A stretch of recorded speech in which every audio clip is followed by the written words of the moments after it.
Kid Vino checking back in for another installment of Etiquette Education.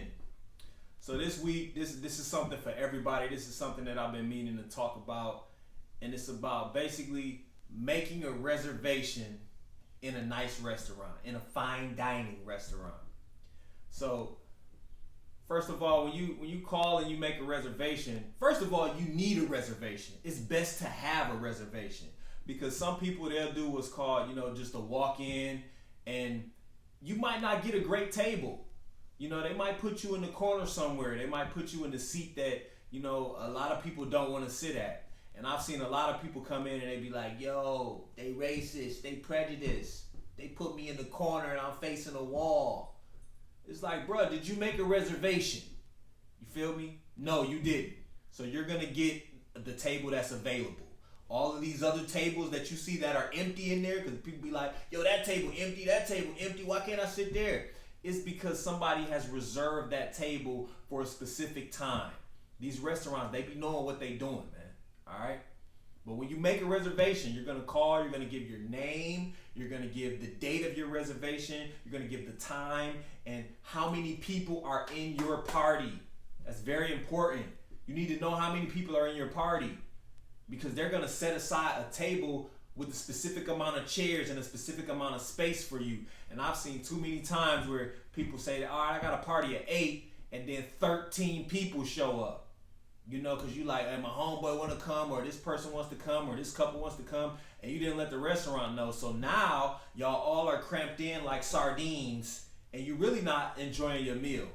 I'm doing this video because I realize that when people go out to eat, they want to have a good time. Whether it's an anniversary, a birthday, or just date night, you want to have a good time. So it's best to set yourself up for success by making a reservation and knowing all of this information ahead of time. Now, I'm gonna give you a couple more tips. One tip is, if you've never been to the restaurant before, try to go up there and just walk around. Ask for a tour. They'll be glad to give you a tour of the restaurant and see if there's a specific section that you would like to sit at. And sometimes it might be a private room, which means you might have to reserve that. It might be a little more money if you want to sit in a certain room, or you want it to be closed off, or you want a private dinner. But it's good to go up there and check it out. A lot of people, they be like, oh, I heard so much about this restaurant, we're going to go up there to eat. And you didn't even go check it out. Especially if you're having a party and you're inviting other people and you're the host. You want to go up there and check it out. And another thing, if you are invited to a restaurant and somebody else made the reservation and it's your first time going there, I would suggest looking online and looking at the menu. Just in case it might be food that you don't like. You may be gluten-free. You may be allergic to seafood or something of that nature. So it's good to just go online and see what they have and see if you can find something that sounds good to you or looks good to you. And it's okay to call up there and ask questions like, hey, I'm allergic to such and such, or I'm gluten-free, or things of that nature. Or if you just want to know the price for something. A lot of these nice restaurants, they don't have prices on the menu. You know why? Because a lot of people who come in there, they don't even ask what the price is. They just be like, yo, I want that. But some people, they be like, yo, how much is this? How much is that? How much is this? And that's okay. I understand. It's not to say you ain't got no money, but it's you wouldn't want to go to a restaurant and you're surrounded by friends, family, or business associates, and you keep asking how much everything costs. I've been in a restaurant, my man just called him out yo, you cheap. Yo, you cheap. And that's embarrassing, you know what I'm saying? You don't want nobody to call you cheap and call you out in front of everybody. So, look at the menu online. That helps. Another tip is see if there's a dress code. See if there's a dress code at this nice restaurant. Because some of these restaurants require that you have a tie. Some of them require that you have a blazer. And I know you want to do it big. You want to go somewhere nice. You want to impress this young lady, or you want to impress this client. And you need to know if there's a dress code. You don't want to get there and you don't have a tie or you don't have a blazer. Now, I've learned that a lot of these restaurants, they have blazers on deck for you. They have ties on deck for you, just in case. And it might not be a tie that you like, but you have a tie and a blazer. I remember I had this one family, they came into this restaurant and they had a dress code. You had to have on a tie and a blazer. And they son was with him. And like he was not with it. He was like, yo, I could just tell by his whole attitude. And they was like, yo, you need a tie.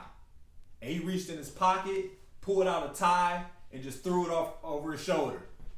It was like, yeah. I was like, I like your style. I like your style, man. He like, yo, I'm not with this tie. He just put it on, just threw it over his shoulder. Like, yeah, I'm ready to order. I'm like, yo, that was pretty dope. But on another note, I seen this one gentleman. He had this party. He invited all of his friends to like his birthday party or something like that. He came to the restaurant and they all sat down at the table and they was all like, hey, what's up? They're about to have a good time and everything. And the manager approached him and they said, excuse me, sir, can you take your hat off? And he was like, what? He like, what? It messed up his outfit. And I know how it is with hats. Like, I'm a hat guy. I love hats. But they told him to take off his hat and he was just so upset. He was so mad. He wanted to talk to another manager. He like, yo, I'm spending all this money, yada, yada, yada. And they was just like, yo, we don't care. I don't know if you read the sign downstairs, but no hats. No hats at all. So guess what he did? He was like, yo, we leaving. All right, we all leaving. Let's go. We out. We going somewhere else. And the manager and them was like, cool. Like, your table is about to get filled immediately. Because the restaurant, we hot. You know what I'm saying? We don't need your money. You know, you should have looked online and seen that it's a dress code. And I was just thinking like, man, his whole birthday, his whole experience just changed. He probably went to another restaurant. He's a walk-in. He got 12 people. You know what I'm saying? And it's like, you had this all planned out and you were supposed to have a very special dinner and you just simply didn't check to see if they had a dress code. You know? So that's a good thing to just check, man. Look online. Call them and see, hey, is there a dress code? You know? And lastly, you know, if you're gonna be late or if you make a reservation and for some reason you're gonna be late or for some reason you can't make it, it's common courtesy to just call the restaurant and let them know. Like, hey, I'm gonna be late. Hey, can I push my reservation back from 7:30 to 9:30? Do you have any slots available? Because if you don't and you come in 30 to 45 minutes late and you've already had this special table that you and your lady always sit at for date night, guess what they're gonna do? They're gonna give your table away. Because they trying to make money. And then you come in and you like, oh, we always sit at this table. Like, bro, you didn't even call. You ain't calling nothing. So you might be upset. That might have messed up your whole date night. So that's something to keep in mind. That's all I'm gonna hit on for now. I mean, I could go on, and I'm definitely gonna do more etiquette education videos. If there's anything that you would like for me to hit on or that you would like for me to discuss, please put it in the comment section at the bottom. And I would love to have some special guests on here who are in the industry so we could just sit and chat about, you know, etiquette education or something that you want to hit on. If you're feeling this video, make sure you like, comment, subscribe, share, and continue to support your boy. I hope y'all have a great weekend, and I hope to see you soon in the restaurant that I work at. I love to be a server. Later on. Oh, hey, baby. What's up? Come here. Buenos días. ¿Cómo está? Bien. Dame un beso. Gracias. Did you sleep okay? Daddy in here doing videos. You gonna help me, right? Okay, you want some cereal? You want oatmeal? Okay, I got you. Did you sleep okay? Ooh, you look like you were sleeping good, girl. Look at all that. You gonna put those shoes on? Okay, well, I'm done in here, so we're gonna get it started. Thank you for giving me time. It's over. It's time for us to hang out, baby. We gonna do it. We gonna do it, all right?